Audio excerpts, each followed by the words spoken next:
other people think that President Museveni is, when it comes to power, he doesn't take anything for granted. There's not, remember, it was 2008, 2006, when the Crown Prince of, is it Nepal, opened fire on his whole family. You know, viewers can check this. The Crown Prince of Nepal opened fire and killed, I think, 13 or 12 members of his whole family. In 1975, the King of Saudi Arabia, King Faisal, was assassinated by his own nephew.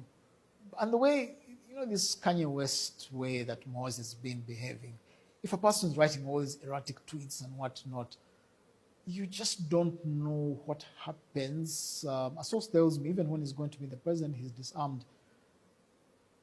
So in other words, I'm just trying to say that when someone starts behaving that way, you just can't take chances.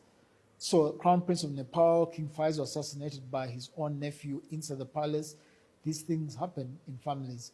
So that's what happened. It's no longer guaranteed that Muhoozi will be his successor in the way we think, which is why on Twitter I asked the question last week, have anybody in Uganda analytical circles noticed that the day of the Massacre rally is the day Odrek Rwabogo flies with the Minister of Justice, Norbert Mao, to Addis Ababa to meet the Prime Minister?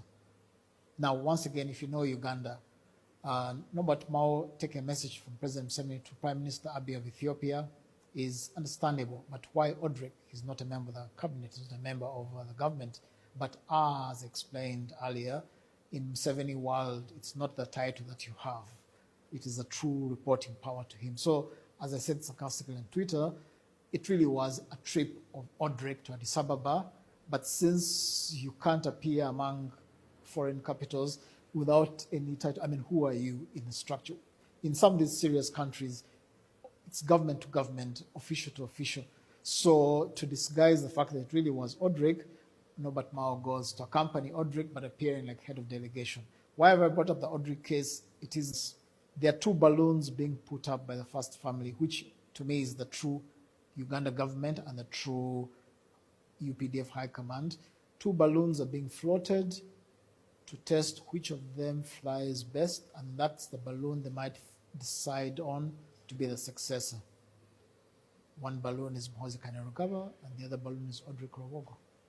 And I think when the MK movement senses that indisciplined behavior, that arrogance, when Muhoozi has been offending his father and all this, and they sense that the momentum might be heading toward Odrek, they almost subconsciously ape start